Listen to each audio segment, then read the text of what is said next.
Good morning, students. Welcome to our next class of BA first year, जिसमें हम शिक्षा की अवधारणा के तहत शिक्षा के उद्देश्यों को आज पढ़ेंगे। जिसमें हम इससे पहले भी पढ़ चुके हैं, बहुत सारे अर्थ पढ़ चुके हैं, परिभाषाएं पढ़ चुके हैं और ये जो चीज़ों शिक्षा का क्या क्या कार्य है तो वो भी पढ़ चुके हैं। आज हम जो कॉन्सेप्ट ऑफ एजुकेशन के तहत एम्स ऑफ एजुकेशन देख सकते हैं, जिसके तहत हम लोग पहले चीज देख लेते हैं, कुछ परिभाषाओं के अनुसार सुनते हैं।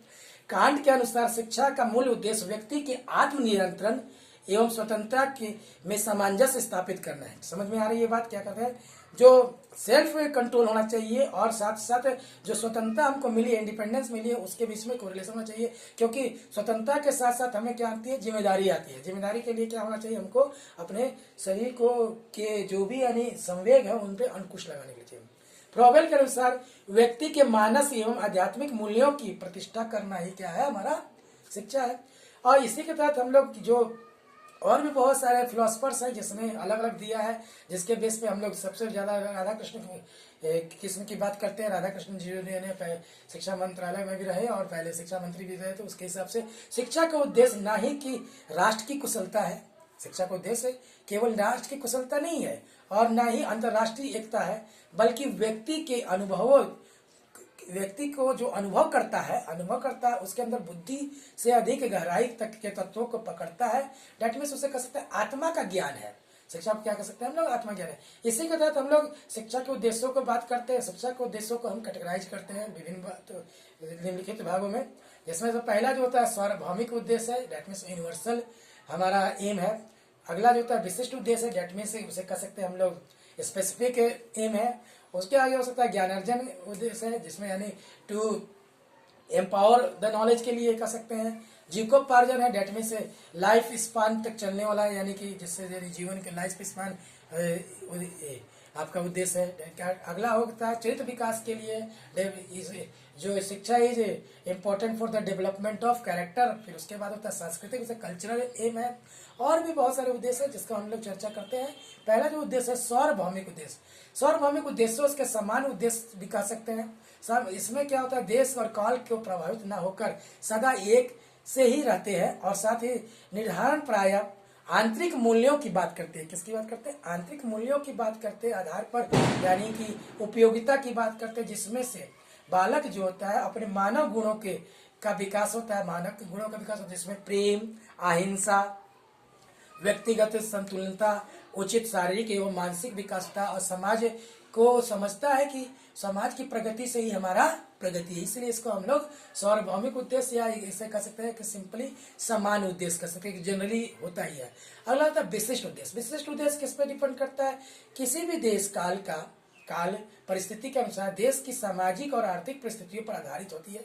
जैसे जैसे समाज का जो परिवर्तन होगा उस हिसाब से उद्देश्य को दें, इसके अकॉर्डिंग जो परिस्थितियों के अनुसार इसको उपयोगी मानता है।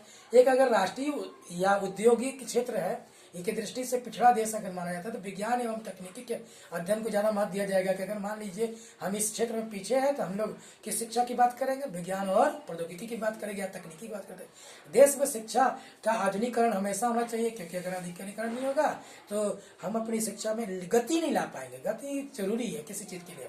फिर अगला होता है ज्ञानार्जन के लिए, टू एम्पावर आवर नॉलेज।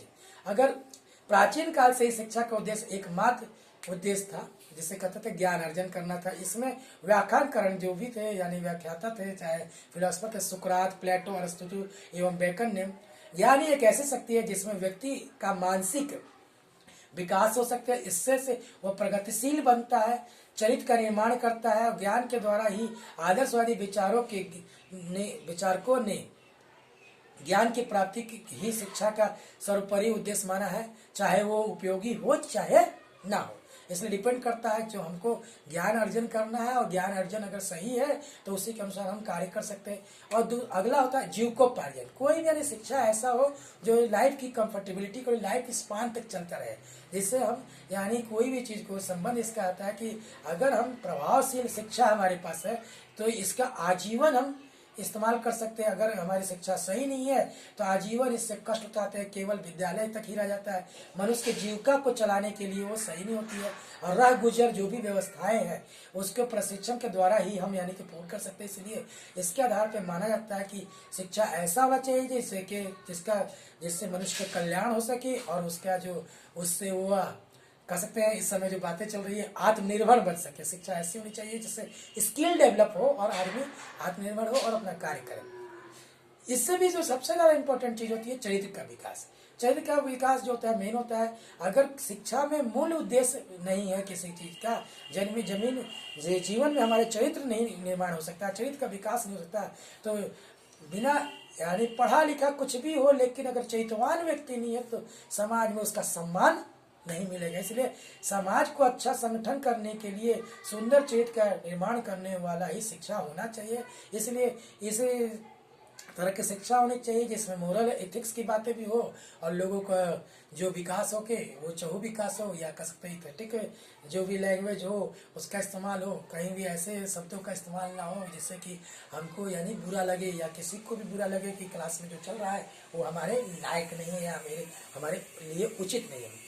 अगला होता है सांस्कृतिक उद्देश्य, जिसे हम लोग कल्चरल एम भी कहते हैं। शिक्षा के सांस्कृतिक उद्देश्य उस अर्थ से है जो समाज के द्वारा समाज हमको पीढ़ी दर पीढ़ी या विरासत में हमको कुछ ना कुछ चीज़ें मिली है। कुछ चीज़ें अच्छी है, कुछ चीज़ें बुरी है।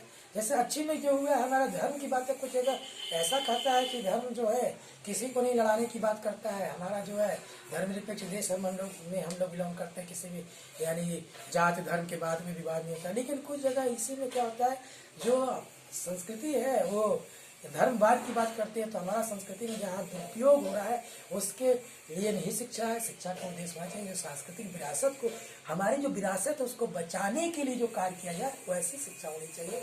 अगला जो अभी हम लोग देखेंगे, एक लिए फिर से इसको रिपीट कर रहे हैं, हमारा जो एजुकेशन का एम जो है मेनली क्या क्या है। पहला यूनिवर्सल एम है जिसे हम लोग जनरल एम भी कहते हैं। दूसरा विशिष्ट उद्देश्य है जेट में से स्पेसिफिक होता है जिसे कहते हैं। तीसरा जो होता है ज्ञानार्जन के लिए, टू एम्पावर और नॉलेज के लिए होता है। चौथा है हमारा जीविकोपार्जन के लाइफ स्पान तक चलने वाली चीज़ है। फिर पांचवा जो होता है हमारा मोरल कैरेक्टर्स के लिए, आज कह सकते हैं चरित्र डेवलपमेंट ऑफ कैरेक्टर के लिए। छठवां जो हमारा है सांस्कृतिक उद्देश्य है, दैट मीन्स कल्चरल उद्देश्य है। इसी के साथ हम अपना विराम रखेंगे। कल जो भी किसी को डाउट होगा हमें पूछेंगे अपनी साइट के द्वारा। धन्यवाद।